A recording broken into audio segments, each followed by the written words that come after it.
हमारे बीच एक इतनी सुंदर हमारे बीच संस्कारों को अपने बीच में रखकर उपस्थित है आदरणीय पवन सिंघल जी, जो खाटू धाम दिल्ली धाम के संस्थान मंत्री जी, हाँ जी, और अशोक गुप्ता जी जो बहुत बड़े समाज सेवी हैं।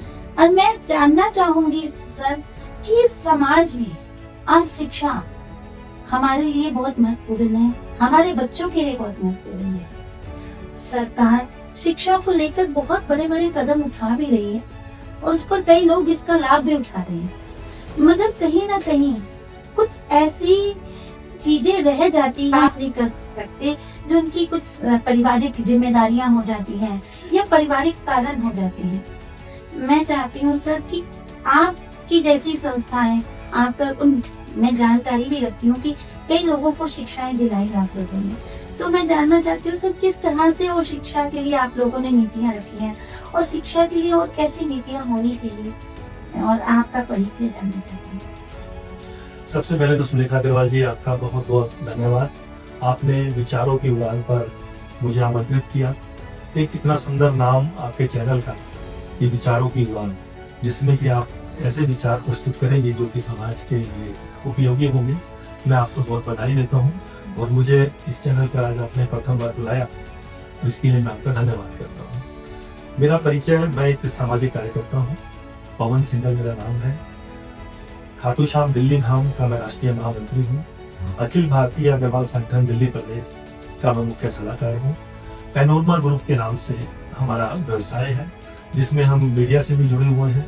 वैश्य पैनोरमा पत्रिका है, स्वतंत्र दिशा न्यूज़पेपर है, प्रॉपर्टी पैनोरमा मैगजीन है, और इसी तरीके से कई सोशल मीडिया के हमारे प्लेटफॉर्म भी हैं, और रियल एस्टेट और हम पब्लिकेशन के काम में हैं। शुरू से ही मुझे सामाजिक कार्य करने का शौक रहा है। लगभग 3 दशक 30 वर्ष हो गए मैं वैश्य अग्रवाल समाज में पूर्ण रूप से समर्पित हूँ, और सभी राष्ट्रीय संस्थाओं से, चाहे वो अखिल भारतीय वैश्य समाज सम्मेलन है, शुरुआत में अखिल भारतीय अग्रवाल सम्मेलन, फिर आज अखिल भारतीय अग्रवाल संगठन, और अभी हमने वैश्य फाउंडेशन बनाया है, जिसमें हम शिक्षा के ऊपर ही काम करें, उसका मैं फोकस करते हैं। शिक्षा एक ऐसा महत्वपूर्ण अंग कह लो मनुष्य के जीवन में, जो कि हर व्यक्ति के लिए नितांत आवश्यक है। शिक्षा ही किसी का जीवन स्तर ऊंचा कर सकता है, उससे जो आपके विचारों की उड़ान है इसी तरीके से ऊंचाइयों पर ले जा सकता है। आज हम सभी लोग शिक्षित हैं और शिक्षा की ओर बढ़ रहे हैं और सेवा भी कर रहे हैं, लेकिन समाज में सबको भगवान ने एक जैसा नहीं रख दिया हुआ। बहुत ऐसे वंचित वर्ग हैं जो कि शिक्षा से आज भी वंचित हैं, उनके लिए काम करने की बहुत जरूरत है।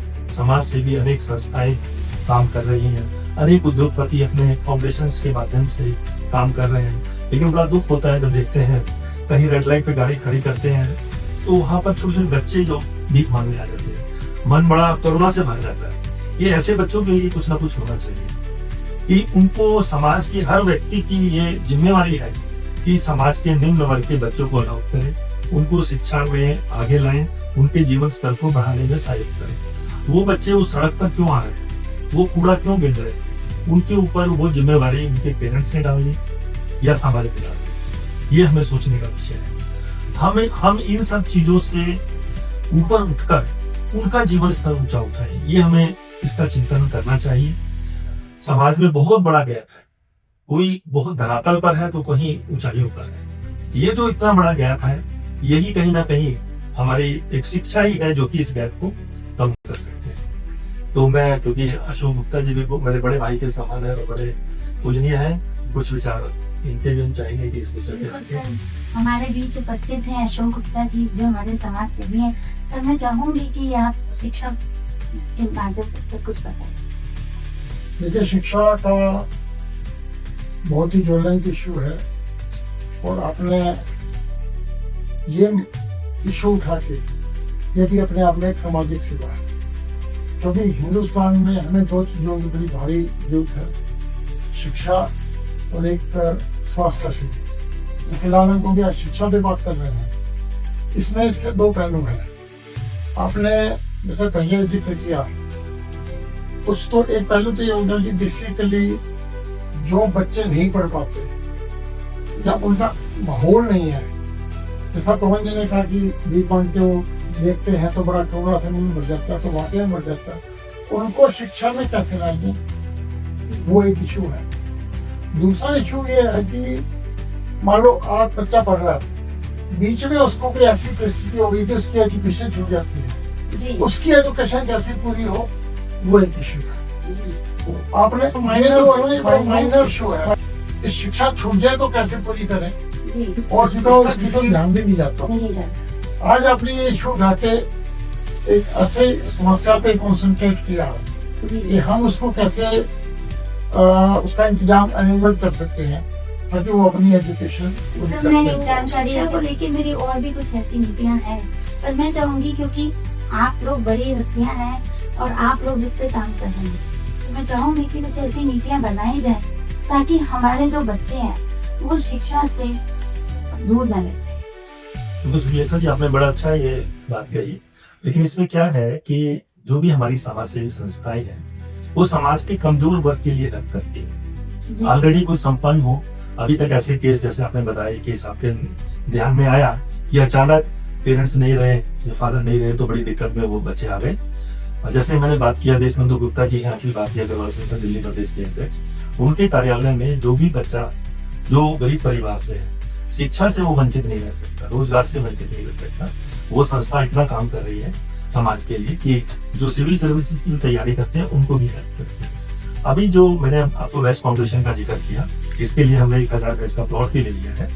मैं 16 साल तक लगभग 1000 बच्चों को प्रमोट करता था शिक्षा लेने के लिए। किस तरह से कि जिन बच्चों के 90% मार्क्स आते थे उन बच्चों के ऐसे सैकड़ों बच्चों को हर साल वो लोग गिफ्ट देते थे, सर्टिफिकेट देते थे, और बहुत बड़े मंच पर पंजाबी बाग में नथा सिंह वाटिका में जहाँ कई हजार लोग आते थे गुप्ता जी, वहां पर हम उन बच्चों को सम्मानित करते थे मंच पर बुलाकर। उसका नतीजा ये होता था कि अगले साल वो दोबारा 90% से ज्यादा मार्क्स लाते। तो ईश्वर की कृपा से लगातार 16 साल तक हमने ये कार्यक्रम किया अपने स्वतंत्र दिशा की मेहनत पर, स्वतंत्र दिशा प्रतिभा।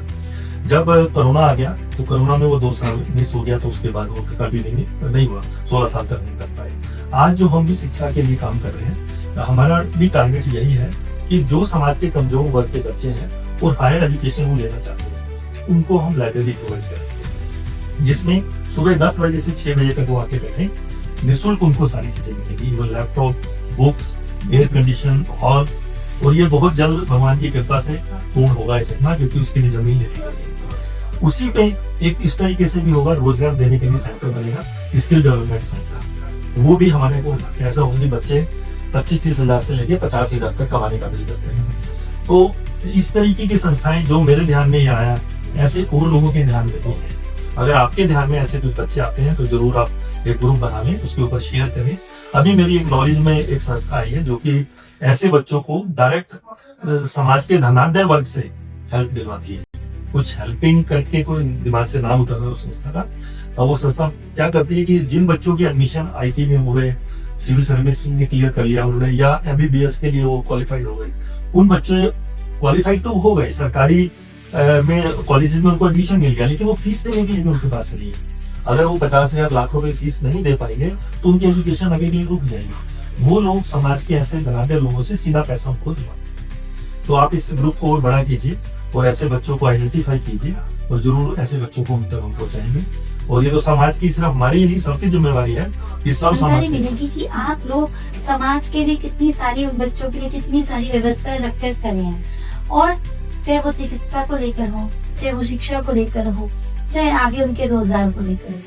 तो मैं चाहूंगी कि आप सब इनकी भावनाओं को समझे, इनके भाव को समझे और इनके विचारों को अपने हृदय में डालें, ताकि हमारा देश और हमारा समाज एक सपनों की उड़ान लेकर और आगे की ओर बढ़ता जाए। बहुत बहुत आभार आपका, बहुत बहुत धन्यवाद।